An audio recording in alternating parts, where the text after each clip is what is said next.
Welcome to the audiobook of Conjectures and Refutations by Karl, narrated by Elyse Hargreaves with the consent of the University of Klagenfurt, Karl Library. Chapter 4, Towards a Rational Theory of Tradition. In the title of this talk, the emphasis should be put on the word towards. I do not intend to put forward anything like a full theory. I want to explain to you and to illustrate the kind of question which a theory of tradition would have to answer, and to give, in outline, some ideas which may be useful for constructing it. By way of introduction, I intend to say how I came to be interested in the subject, and why I think it is important, and I also intend to refer to some possible attitudes towards it. I am a rationalist of sorts. I am not quite certain whether or not my rationalism will be acceptable to you, but that will be seen later. I am very interested in scientific method.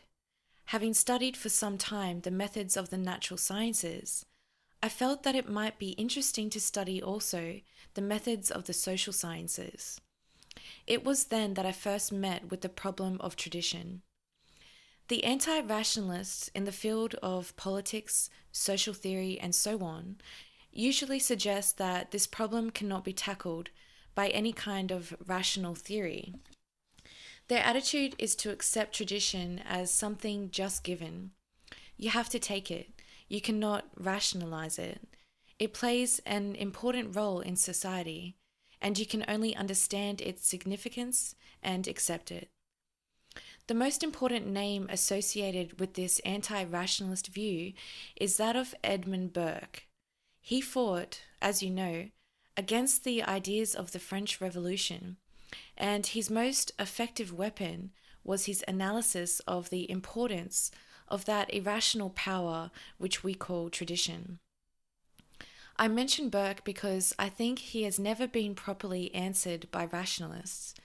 Instead, rationalists tended to ignore his criticism and to persevere in their anti-traditionalist attitude without taking up the challenge. Undoubtedly, there is a traditional hostility between rationalism and traditionalism. Rationalists are inclined to adopt the attitude, I am not interested in tradition. I want to judge everything on its own merits. I want to find out its merits and demerits, and I want to do this quite independently of any tradition. I want to judge it with my own brain and not with the brains of other people who lived long ago. That the matter is not quite so simple as this attitude assumes emerges from the fact that the rationalist who says such things is himself very much bound by a rationalist tradition which traditionally says them. This shows the weakness of certain traditional attitudes towards the problem of tradition. Our chairman has told us today that we need not bother about the anti-rationalist reaction, that it is very weak, if not negligible. But I feel that there does exist an anti-rationalist reaction of a serious kind, and among very clever men, and that it is connected with this particular problem. Quite a number of outstanding thinkers have developed the problem of tradition into a big stick with which to beat rationalism. I may instance Michael Oakeshott, a Cambridge historian, a really original thinker, who recently, in the Cambridge Journal, launched an attack on rationalism. I largely disagree with his strictures, but I have to admit that the attack is a powerful one. When he launched it, there was not much in the rationalist literature which could be considered an adequate answer to his arguments. Some answers may exist, but I very much doubt their adequacy. This is one of the reasons why I feel that this subject is important. Another thing which induced me to take up this question was simply my own experience, my own change of social environment. I came to England from Vienna, and I found that the atmosphere here in England was very different from that in which I had been brought up. We heard this morning from Dr. J.A.C. Brown some interesting remarks about the great importance of what he calls the atmosphere of a factory. I am sure that he would agree that this atmosphere has something to do with tradition. I moved from a continental tradition or atmosphere to an English one, and later for a time to that of New Zealand. These changes have, no doubt, stimulated me to think about these matters and to try to look further into them. Certain types of tradition of great importance are local and cannot easily be transplanted. These traditions are precious things, and it is very difficult to restore them once they are lost. I have in mind the scientific tradition, in which I am particularly interested. I have seen that it is very difficult to transplant it from the few places where it has really taken root. 2,000 years ago, this tradition was destroyed in Greece, and it did not take root again for a very long time. Similarly, recent attempts to transplant it from England overseas have not been too successful. Nothing is more striking than the lack of research tradition in some of the countries overseas. One has a real struggle if one wants it to take root where it is missing. I may perhaps mention that at the time when I left New Zealand, the Chancellor of the university undertook a thorough inquiry into the question of research. As a result of it, he made an excellent critical speech in which he denounced the university for its neglect of research. But few will think that this speech means that a scientific research tradition will now be established, for this is a very hard thing to bring about. One can convince people of the need for such a tradition, but that does not mean that the tradition will take root and flourish. I could, of course, take examples from fields other than science, to remind you that it is not only the scientific field in which tradition is important, although it is the field about which I shall mainly speak. I need only mention music. When I was in New Zealand, I got hold of a set of American records of Mozart's Requiem. When I had played these records, I knew what the lack of musical tradition meant. They had been made under the dictatorship of a musician who was obviously untouched by the tradition which has come down from Mozart. The result was devastating. I shall not dwell on this matter. I mention it only to make it clear that when I select for my main illustration the question of the scientific or rational tradition, I do not mean to convey the impression that it is either the most important or the only one. It should be clearly understood that there are only two main attitudes possible towards tradition. One is to accept a tradition uncritically, often without even being aware of it. In many cases, we cannot escape this, for we often just do not realize that we are faced with a tradition. If I wear my watch on my left wrist, I need not be conscious that I am accepting a tradition. Every day, we do hundreds of things under the influence of traditions of which we are unaware. But if we do not know that we are acting under the influence of a tradition, then we cannot help accepting the tradition uncritically. The other possibility is a critical attitude, which may result either in acceptance or in rejection, or perhaps in a compromise. Yet we have to know of and to understand a tradition before we can criticize it, before we can say, we reject this tradition on rational grounds. Now, I do not think that we could ever free ourselves entirely from the bonds of tradition. The so-called freeing is really only a change from one tradition to another. But we can free ourselves from the taboos of a tradition. We can do that not only by rejecting it, but also by critically accepting it. We free ourselves from the taboo if we think about it, if we ask ourselves whether we should accept it or reject it. In order to do that, we have first to have the tradition clearly before us, and we have to understand in a general way what may be the function and significance of a tradition. That is why it is so important for rationalists to deal with this problem. For rationalists are those people who are ready to challenge and to criticize everything, including, I hope, their own tradition. They are ready to put question marks to anything, at least in their minds. They will not submit blindly to any tradition. I should say that in our invaluable rationalist tradition, which rationalists so often accept too uncritically, there are quite a few points which we ought to challenge. A part of the rationalist tradition is, for example, the metaphysical idea of determinism. People who do not agree with determinism are usually viewed with suspicion by rationalists, who are afraid that if we accept indeterminism, we may be committed to accepting the doctrine of free will, and may thus become involved in theological arguments about the soul and divine grace. I usually avoid talking about free will because I'm not clear enough about what it means, and I even suspect that our intuition of a free will may mislead us. Nevertheless, I think that determinism is a theory which is untenable on many grounds, and that we have no reason whatever to accept it.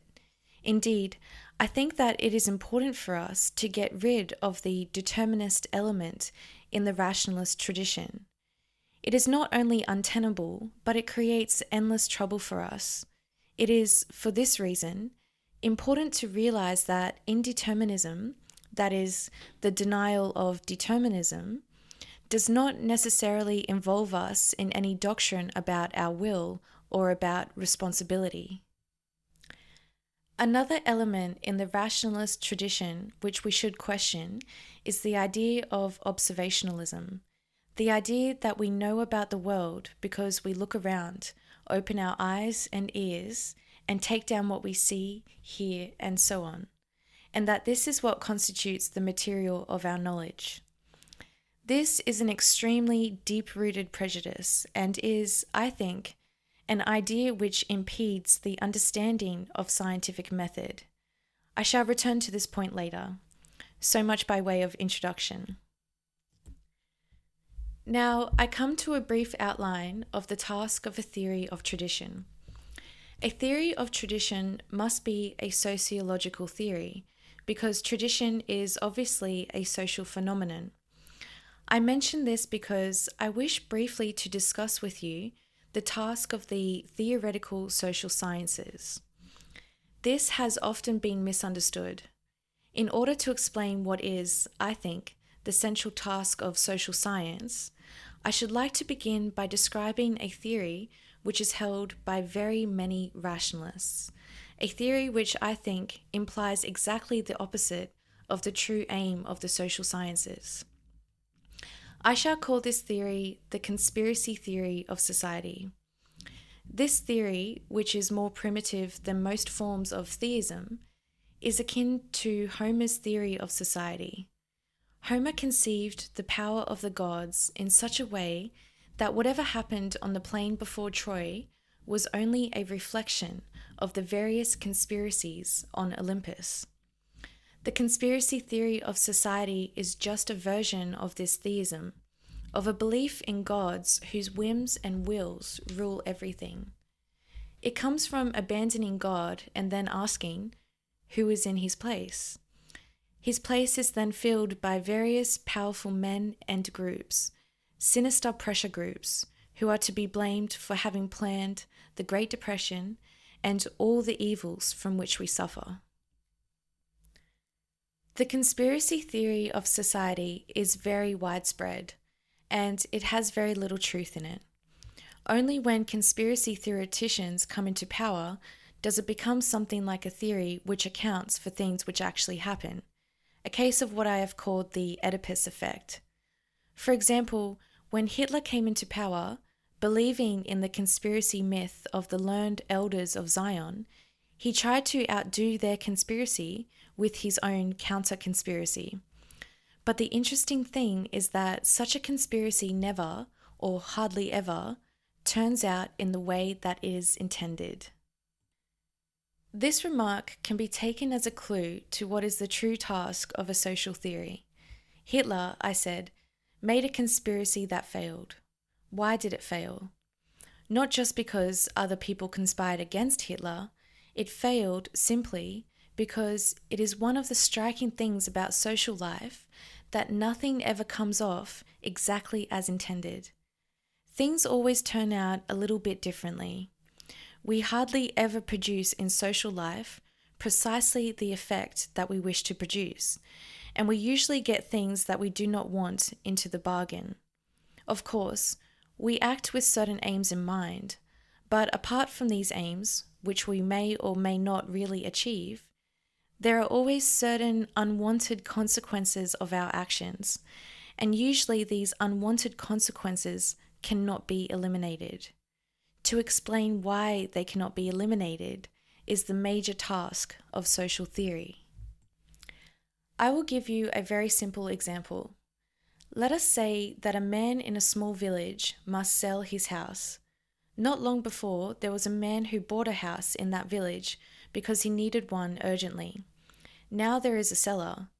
He will find that, under normal conditions, he will not get nearly as much for his house as the buyer had to pay when he wanted to buy a similar one. That is to say, the very fact that somebody wants to sell his house lowers the market price. And this is generally so. Whoever wants to sell something always depresses the market value of what he wants to sell. Whoever wants to buy something raises the market value of what he wants to buy. This is true, of course, only for small free markets. I do not say that the economic system of free markets cannot be replaced by another one, but in a market economy, this is what happens. You will agree with me that there is no need to prove that the man who wants to sell something has usually no intention of lowering the market price, and that the man who wants to buy something has no intention of raising it. We have here a typical instance of unwanted consequences. The situation described is typical of all social situations. In all social situations, we have individuals who do things, who want things, who have certain aims.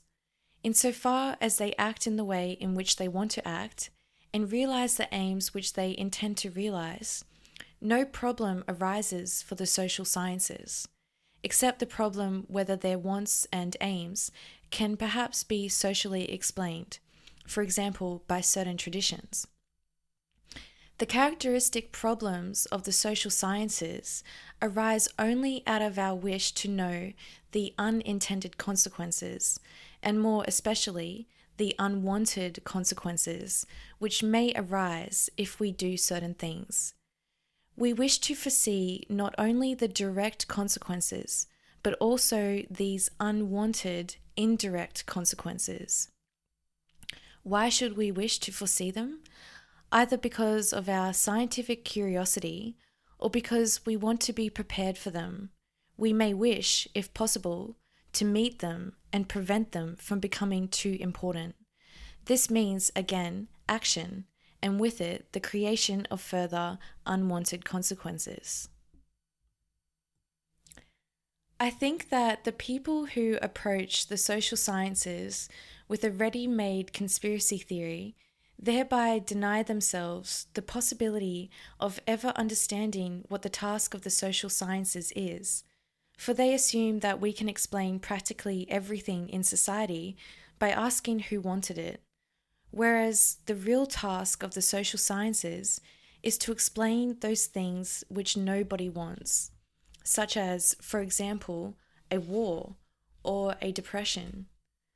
Lenin's revolution, and especially Hitler's revolution and Hitler's war, are, I think, exceptions. These were indeed conspiracies, but they were consequences of the fact that conspiracy theoreticians came into power, who, most significantly, failed to consummate their conspiracies. It is the task of social theory to explain how the unintended consequences of our intentions and actions arise, and what kind of consequences arise if people do this, that, or the other in a certain social situation.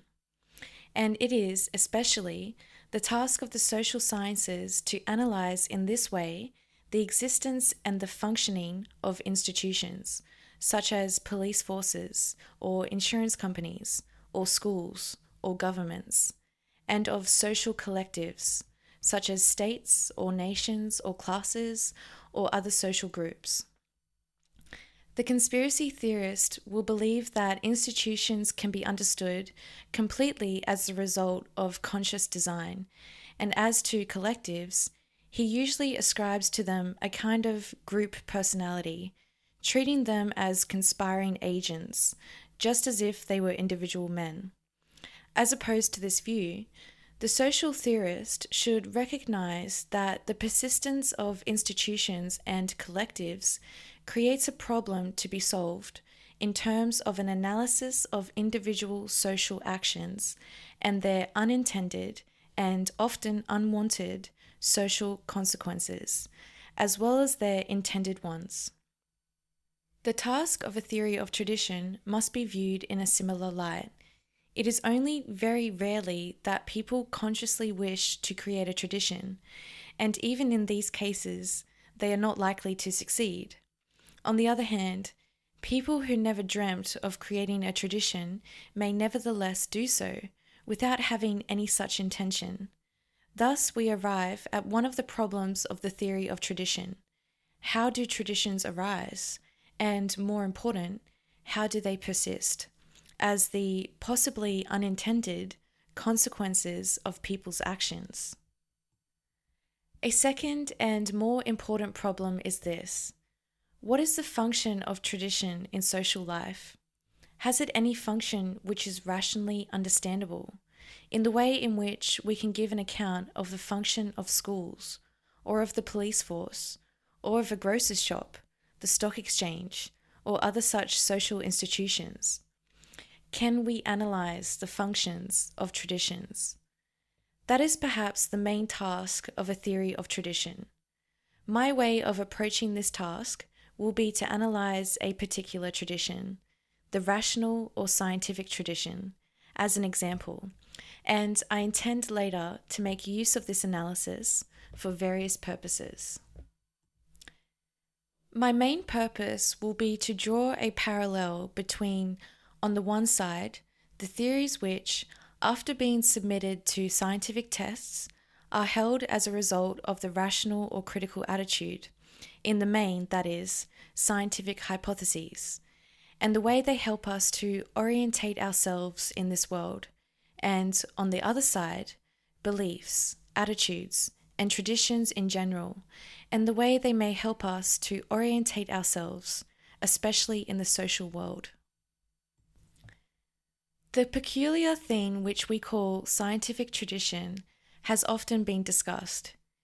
People have often wondered about this queer thing that happened somehow, somewhere in Greece in the 6th and 5th centuries before Christ, the invention of a rational philosophy. What did actually happen? Why did it happen? And how? Some modern thinkers assert that the Greek philosophers were the first to try to understand what happens in nature. I shall show you why this is an unsatisfactory account. The early Greek philosophers did indeed try to understand what happened in nature, but so did the more primitive myth-makers before them. How can we characterize that primitive type of explanation which was superseded by the standards of the early Greek philosophers, the founders of our scientific tradition? To put it crudely, the pre-scientific myth-makers said, when they saw a thunderstorm approaching, "Oh yes, Zeus is angry." And when they saw that the sea was rough, they said, "Poseidon is angry." That was the type of explanation which was found satisfactory before the rationalist tradition introduced new standards of explanation. What was really the decisive difference? One can hardly say that the new theories introduced by the Greek philosophers were more easily understood than the old ones. It is, I think, much easier to understand the statement that Zeus is angry than to understand a scientific account of a thunderstorm.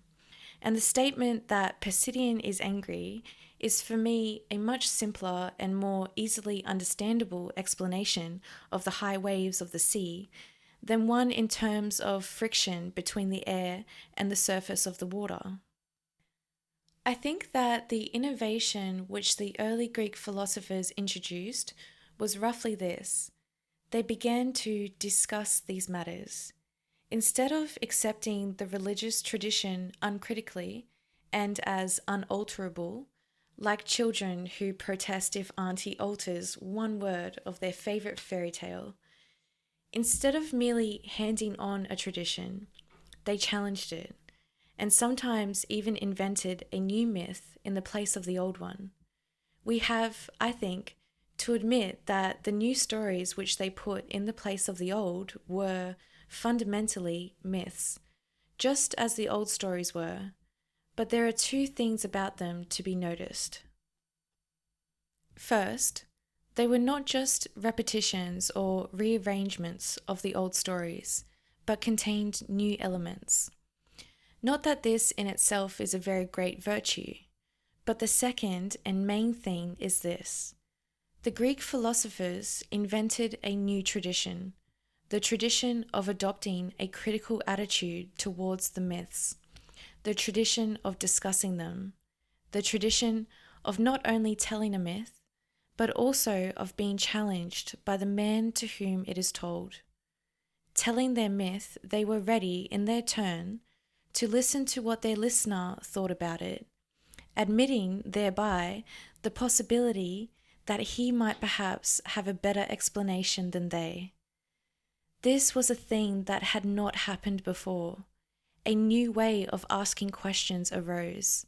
Together with the explanation, the myth, the question would arise, can you give me a better account? And another philosopher might answer, yes, I can. Or he might say, I do not know whether I can give you a better, but I can give you a very different account which does just as well. These two accounts cannot both be true, so there must be something wrong here. We cannot simply accept these two accounts, nor have we any reason to accept just one of them. We really want to know more about the matter. We have to discuss it further. We have to see whether our explanations really do account for the things about which we already know, and perhaps even for something we have so far overlooked.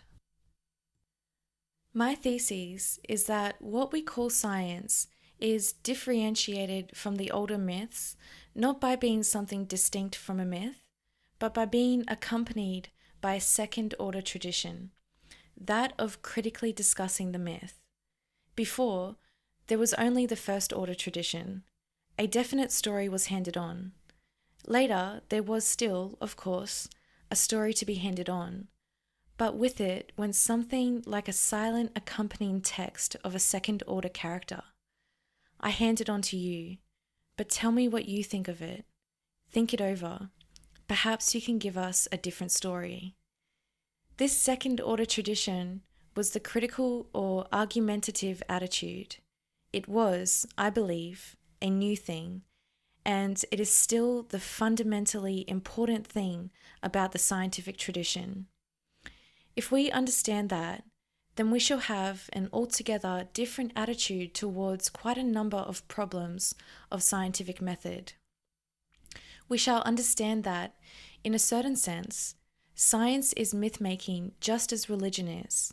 You will say, but the scientific myths are so very different from the religious myths. Certainly, they are different. But why are they different? Because if one adopts this critical attitude, then one's myths do become different. They change. And they change in the direction of giving a better and better account of the world, of the various things which we can observe. And they also challenge us to observe things which we would never have observed without these theories or myths. In the critical discussions which now arose, there also arose, for the first time, something like systematic observation. The man to whom a myth was handed on together with the silent but traditional request, "What have you to say about it? Can you criticize it?" This man would take the myth and would apply it to the various things which it was supposed to explain, such as the movement of the planets.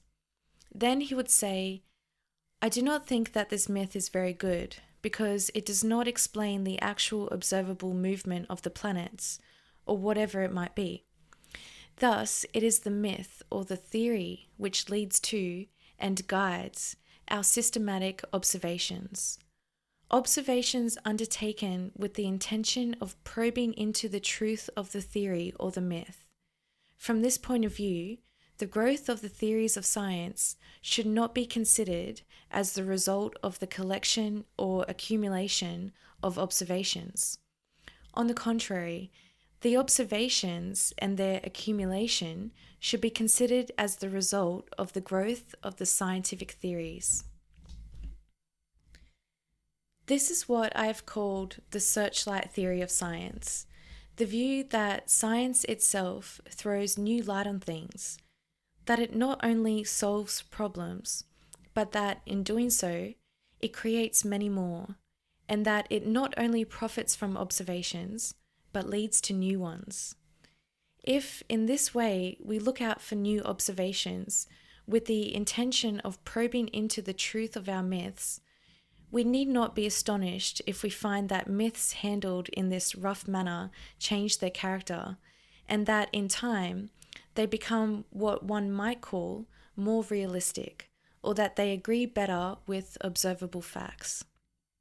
In other words, under the pressure of criticism, the myths are forced to adapt themselves to the task of giving us an adequate and a more detailed picture of the world in which we live. This explains why scientific myths, under the pressure of criticism, become so different from religious myths. I think, however, we should be quite clear that in their origin, they remain myths or inventions, just like the others. They are not what some rationalists, the adherents of the sense observation theory, believe.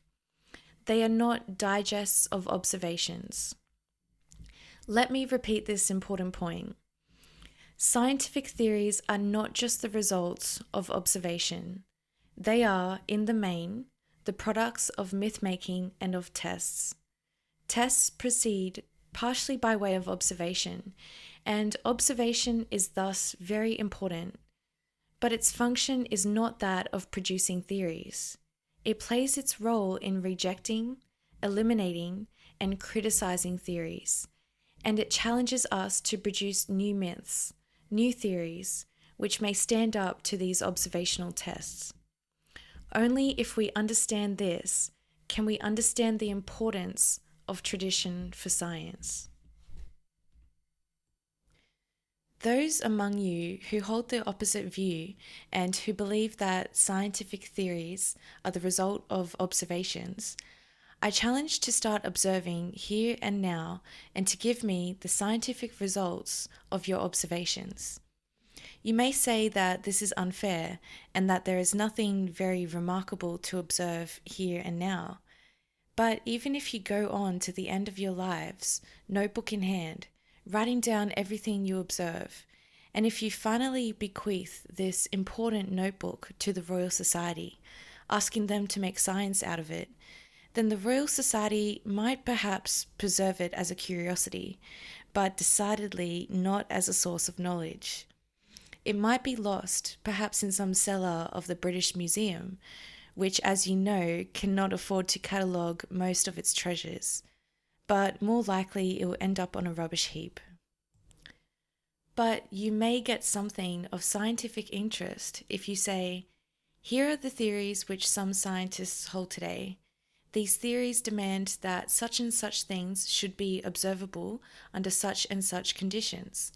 Let us see whether they are observable." In other words, if you select your observations with an eye on scientific problems and the general situation of science as it appears at the moment, then you may well be able to make a contribution to science. I do not want to be dogmatic and to deny that there are exceptions, such as the so-called chance discoveries, though even these very often turn out to be made under the influence of theories. I do not say that observations are always insignificant unless they are related to theories, but I want to point out what is the main procedure in the development of science. All this means that a scientist who hopes to make discoveries is badly advised if his teacher tells him, "Go round and observe," and that he's well advised if his teacher tells him, "Try to learn what people are discussing nowadays in science. Find out where difficulties arise, and take an interest in disagreements. These are the questions which you should take up." In other words, you should study the problem situation of the day. This means that you pick up and try to continue a line of inquiry which has the whole background of the earlier development of science behind it. You fall in with the tradition of science. It is a very simple and a decisive point, but nevertheless one that is often not sufficiently realized by rationalists, that we cannot start afresh, that we must make use of what people before us have done in science. If we start afresh, then when we die, we shall be about as far as Adam and Eve were when they died, or, if you prefer, as far as Neanderthal men. In science, we want to make progress, and this means that we must stand on the shoulders of our predecessors. We must carry on a certain tradition. From the point of view of what we want as scientists, understanding, prediction, analysis, and so on, the world in which we live is extremely complex. I should be tempted to say that it is infinitely complex, if the phrase had any meaning. We do not know where or how to start our analysis of this world. There is no wisdom to tell us. Even the scientific tradition does not tell us. It only tells us where and how other people started and where they got to. It tells us that people have already constructed in this world a kind of theoretical framework, not perhaps a very good one, but one which works more or less. It serves us as a kind of network, as a system of coordinates to which we can refer the various complexities of this world. We use it by checking it over and by criticizing it. In this way, we make progress. It is necessary for us to see that of the two main ways in which we may explain the growth of science, one is rather unimportant and the other is important. The first explains science by the accumulation of knowledge. It is like a growing library or a museum. As more and more books accumulate, so more and more knowledge accumulates. The other explains it by criticism. It grows by a method more revolutionary than accumulation, by a method which destroys, changes, and alters the whole thing, including its most important instrument, the language in which our myths and theories are formulated. It is interesting to see that the first method, the accumulation method, is much less important than people believe. There is much less accumulation of knowledge in science than there is revolutionary changing of scientific theories. It is a strange point, and a very interesting point, because one might, at first sight, believe that for the accumulative growth of knowledge, tradition would be very important, and that for the revolutionary kind of development, tradition would be less important. But it is exactly the other way round. If science could grow by mere accumulation, it would not matter so much if the scientific tradition were lost, because any day you could start accumulating afresh. Something would be lost, but the loss would not be serious. If, however, science advances by the tradition of changing its traditional myths, then you need something with which to start. If you have nothing to alter and to change, you can never get anywhere. Thus, you need two beginnings for science: new myths and a new tradition of changing them critically. But such beginnings are very rarely made. It took I do not know how many years from the invention of a descriptive language, which we may say was the moment when man became man, to the beginnings of science. Throughout this time, language, the future instrument of science, was growing. It grew together with the growth of myth. Every language incorporates and preserves countless myths and theories, even in its grammatical structure. And with the growth of the tradition, which uses language for the purpose of describing facts and for explaining and arguing about facts. About this more later. If these traditions were destroyed, you could not even start accumulating. The instrument for it would be missing. Having given this example of the role played by a tradition in one particular field, that of science, I shall now, somewhat belatedly, proceed to the problem of a sociological theory of tradition. I again refer to Dr. J.A.C. Brown, my predecessor today, who said many things which are very relevant to my topic, and especially one thing of which I have made a note. He said that if there is no discipline in a factory, then the workers become anxious and terrified. Now, I do not want to discuss discipline here. This is not my point. But I can put my point in this way. If they have nothing to go by, the workers become anxious and terrified. Or to put it in another and more general way, whenever we happen to be surrounded by either a natural environment or a social environment of which we know so little that we cannot predict what will happen, then we all become anxious and terrified. This is because if there is no possibility of predicting what will happen in our environment, for example, how people will behave, then there is no possibility of reacting rationally. Whether the environment in question is a natural or a social one is more or less irrelevant. Discipline, which was mentioned by Dr. Brown, may be one of the things which help people to find their way in a certain society, but I am quite sure that Dr. Brown will agree that it is only one of those things, and that there are other things, especially institutions and traditions, which may give people a clear idea of what to expect and how to proceed. This is important. What we call social life can exist only if we can know and can have confidence that there are things and events which must be so and cannot be otherwise. It is here that the part played by tradition in our lives becomes understandable. We should be anxious, terrified, and frustrated, and we could not live in the social world did it not contain a considerable amount of order, a great number of regularities to which we can adjust ourselves. The mere existence of these regularities is perhaps more important than their peculiar merits or demerits. They are needed as regularities, and therefore handed on as traditions, whether or not they are in other respects rational or necessary or good or beautiful or what you will. There is a need for tradition in social life.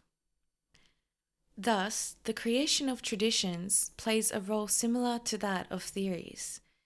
Our scientific theories are instruments by which we try to bring some order into the chaos in which we live, so as to make it rationally predictable.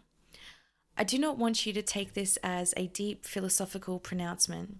It is just a statement of one of the practical functions of our theories. Similarly, the creation of traditions, like so much of our legislation, has just that same function of bringing some order and rational predictability into the social world in which we live.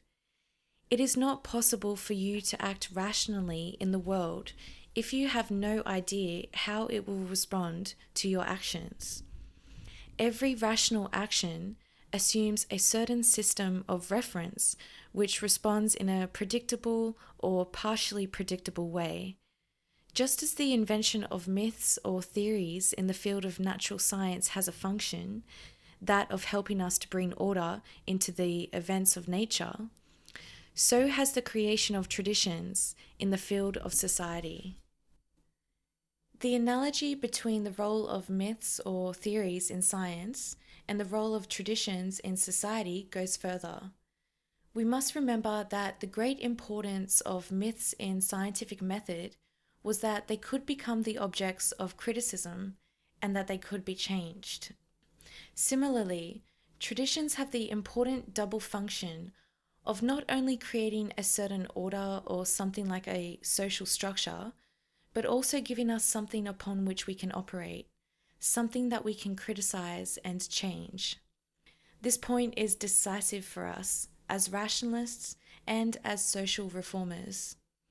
We always have new ideas for a better social world, and these new ideas have a significant function. But too many social reformers have an idea that they would like to clean the canvas, as Plato called it, of the social world, wiping off everything and starting from scratch with a brand new rational world.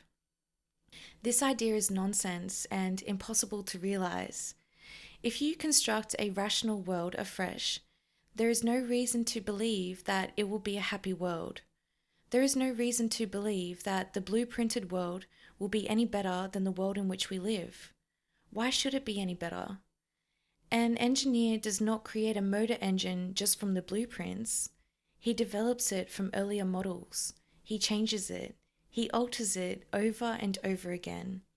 If we wipe out the social world in which we live, wipe out its traditions, and create a new world on the basis of blueprints, then we shall very soon have to alter the new world, making little changes and adjustments. But if we are to make little changes and adjustments, which will be needed in any case, why not start them here and now in the social world we have? It does not matter what you have and where you start. You must always make little adjustments. Since you will always have to make them, it is very much more sensible and reasonable to start with what happens to exist at the moment. Because of these things which exist, we at least know where the shoe pinches. We at least know of certain things that they are bad and that we want them changed. If we make our wonderful, brave new world, it will be quite a time before we find out what is wrong with it. Moreover, the idea of canvas cleaning, which is part of the wrong rationalist tradition, is impossible, because if the rationalist cleans the social canvas and wipes out the tradition, he necessarily sweeps away with it himself and all his ideas and all his blueprints of the future. The blueprints have no meaning in an empty social world, in a social vacuum. They have no meaning except in a setting of traditions and institutions, such as myths, poetry, and values, which all emerge from the social world in which we live. Outside it, they have no meaning at all. Therefore, the very incentive and the very desire to build a new world must disappear once we have destroyed the traditions of the old world. In science, it would be a tremendous loss if we were to say, we are not making very much progress. Let us sweep away all science and start afresh. The rational procedure is to correct it and to revolutionize it, but not to sweep it away. You may create a new theory, but the new theory is created in order to solve those problems which the old theory did not solve. We have briefly examined the function of tradition in social life.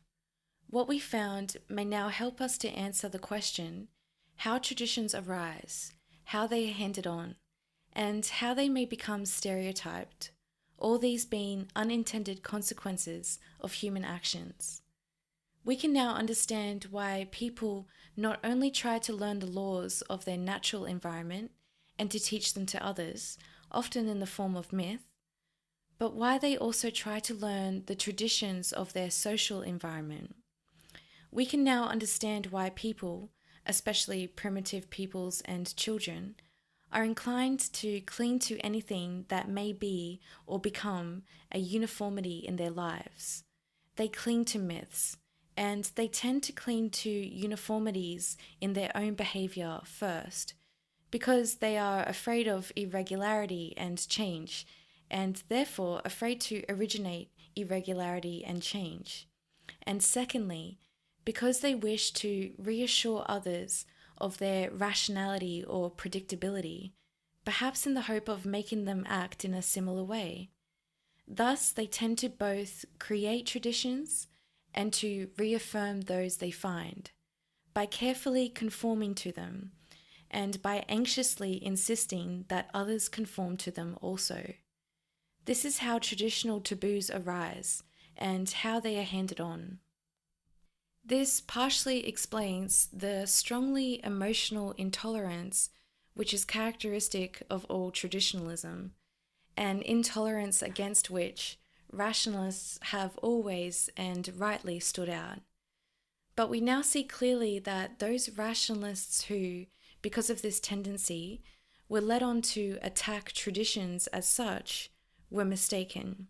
We can now say, perhaps, that what they really wanted was to replace the intolerance of the traditionalists by a new tradition, the tradition of tolerance, and, more generally, to replace the attitude of tabooism by one that considers existing traditions critically, weighing their merits against their demerits, and never forgetting the merit which lies in the fact that they are established traditions. For even if we ultimately reject them in order to replace them by better ones, or by what we believe to be better ones, we should always remain conscious of the fact that all social criticism and all social betterment must refer to a framework of social traditions, of which some are criticized with the help of others, just as all progress in science must proceed within a framework of scientific theories, some of which are criticized in the light of others. Much of what has been said here of traditions can also be said of institutions, for traditions and institutions are in most respects strikingly similar. Nevertheless, it seems desirable, although perhaps not very important, to preserve the difference which can be found in the ordinary usage of these two words. And I shall end my talk by trying to bring out the similarities and differences between these two kinds of social entity. I do not think that it is a good practice to distinguish the terms tradition and institution by formal definitions, but their use may be explained with the help of examples.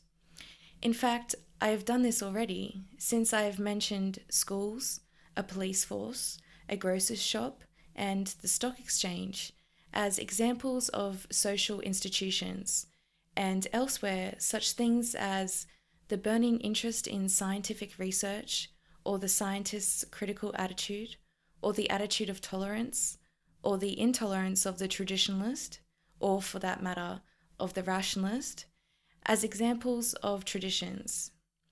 Institutions and traditions have much in common. Among other things, they must be analysed by the social sciences in terms of individual persons, their actions, attitudes, beliefs, expectations, and interrelations.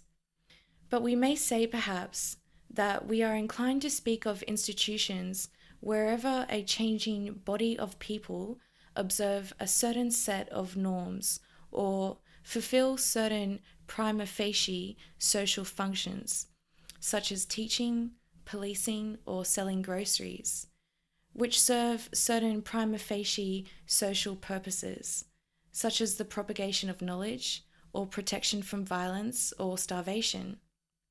While we speak of traditions mainly when we wish to describe a uniformity of people's attitudes or ways of behaviour or aims or values or tastes. Thus, traditions are perhaps more closely bound up with persons and their likes and dislikes, their hopes and fears, than are institutions. They take, as it were, an intermediate place in social theory between persons and institutions.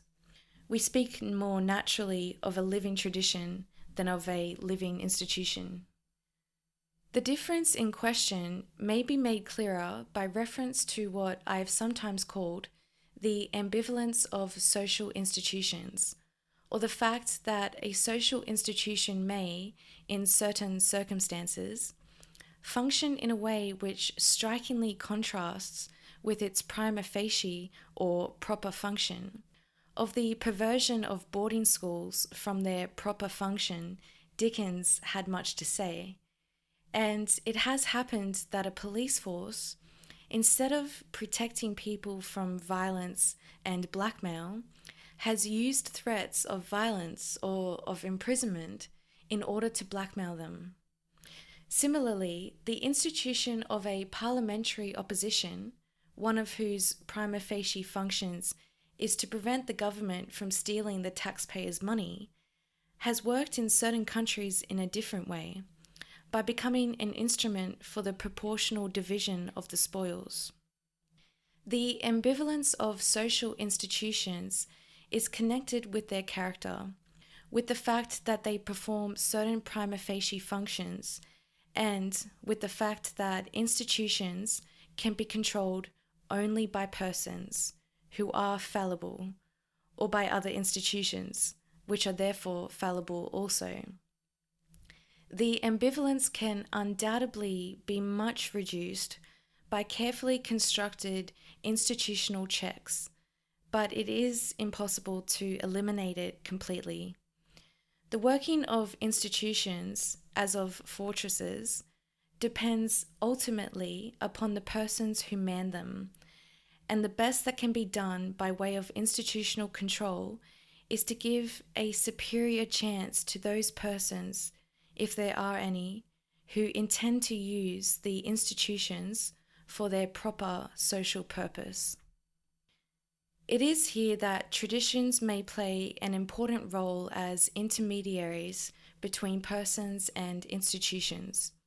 Traditions, to be sure, may also be perverted. Something corresponding to the ambivalence here described affects them too. But since their character is somewhat less instrumental than that of institutions, they are less affected by this ambivalence. Institutions may also be less personal than traditions, which, in turn, are less personal and more predictable than the individuals who man the institutions. It may be said, perhaps, that the long-term proper functioning of institutions depends mainly upon such traditions. It is tradition which gives the persons who come and go that background and that certainty of purpose which resist corruption. A tradition is, as it were, capable of extending something of the personal attitude of its founder far beyond his personal life. From the point of view of the most typical usages of the two terms, it may be said that one of the connotations of the term tradition is an allusion to imitation as being either the origin of the tradition in question or the way it is handed on. This connotation is, I think, absent from the term institution. An institution may or may not have its origin in imitation, and it may or may not continue its existence through imitation. Moreover, some of the things we call traditions may also be described as institutions, especially as institutions of that sub-society in which the tradition is generally followed. Thus, we might say that the rationalist tradition, or the adoption of a critical attitude, is institutional within the sub-society of scientific workers, or that the tradition of not kicking a man when he is down, almost a British institution. Similarly, we may say that the English language, though handed down by tradition, is an institution, while the practice of, say, avoiding split infinitives is a tradition, though it may be institutional within a certain group. Some of these points may be further exemplified by considering certain aspects of the social institution of language. The main function of a language, communication, has been analysed by K. Buhler into three sub-functions. 1. The expressive function, that is, the communication serves to express the emotions or thoughts of the speaker. 2. The signalling or stimulative or release function, that is, the communication serves to stimulate or to release certain reactions in the hearer, for example, linguistic responses. And 3, the descriptive function, that is, the communication describes a certain state of affairs. These three functions are separable insofar as each is accompanied, as a rule, by its preceding one, but need not be accompanied by its succeeding one. The first two apply also to animal languages, while the third appears to be characteristically human. It is possible, and I believe necessary, to add a fourth to these three functions of Buhler's, and one which is particularly important from our point of view, namely, 4, the argumentative or explanatory function, that is, the presentation and comparison of arguments or explanations in connection with certain definite questions or problems. A certain language may possess the first three functions without the fourth. For example, that of a child at the stage when it just names things. Now, insofar as language qua institution has these functions, it may be ambivalent. For example, it may be used by the speaker to hide his emotions or thoughts as much as to express them, or to repress rather than to stimulate argument. And there are different traditions connected with each of these functions. For example, the different traditions of Italy and of England, where we have the tradition of understatement, in connection with the expressive function of the respective languages, are very striking. But all this becomes really important in connection with the two characteristically human functions of language, the descriptive and argumentative functions. In its descriptive function, we may speak about language as a vehicle of truth, but it may, of course, also become a vehicle of falsity. Without a tradition which works against this ambivalence and in favour of the use of language for the purpose of correct description, at least in all cases where there is no strong inducement to lie, the descriptive function of language would perish, for children would then never learn its descriptive use. Even more precious, perhaps, is the tradition that works against the ambivalence connected with the argumentative function of language, the tradition that works against that misuse of language which consists in pseudo-arguments and propaganda. This is the tradition and discipline of clear speaking and clear thinking. It is the critical tradition, the tradition of reason. The modern enemies of reason want to destroy this tradition.